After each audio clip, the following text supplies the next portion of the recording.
Pakapin na mo. Ay pakap. Base na kay bisol dali ko bahalag 5 lang kabuok. Ay sus, never mag-worry. Daghan kami nating butig fresh from the farm, charis. Bitaw nang wait ko mi sa akong mama. Kunya kani kay awa. Gagmay. Dili itang hatag ni mama kay ganahan siya gagmay nga butig. Kailan kinong agon. So ipapili niya. Kani Draday na izaw. Dapat taghanid day. Imong gipangayo 5, sobra man sa 5. Dapat pagkuy-kuy ani tara. Imuhan ni. Agman ni dapat. Unya kay nangayo man ka og bisul or butig. Pakapin na namo. Ay pakapin. Pakapin. Sa magsipi sa pagparami mo dahil. Wala, di ko ka ba musipi? Wala, di ko ka ba musipi? My God. Charis.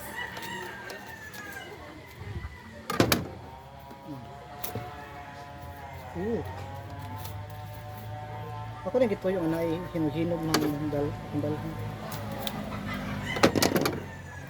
Dala din na izel ha. Butik imong gipangayo nga 5 kabuok, may pakapin saging. Tinahayan mo kay. Charis lang. Asa ka man. Kanang nindot. Ay dara ka rin. Tama. Perfect.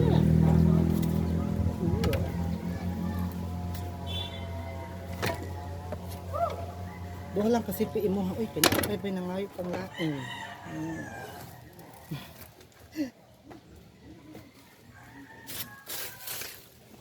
Pakapin. Ito rin paano mga tanawa guys, diba?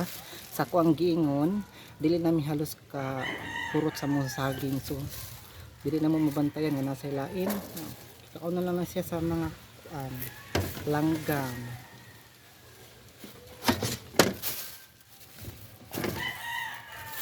Sakto kayo dahil, ang ago na ni mo dahil na izel.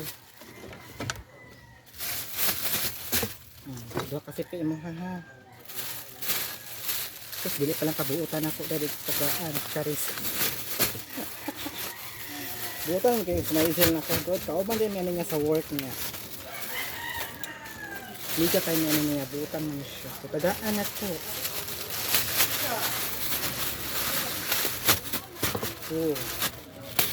Saging Fog Boutique.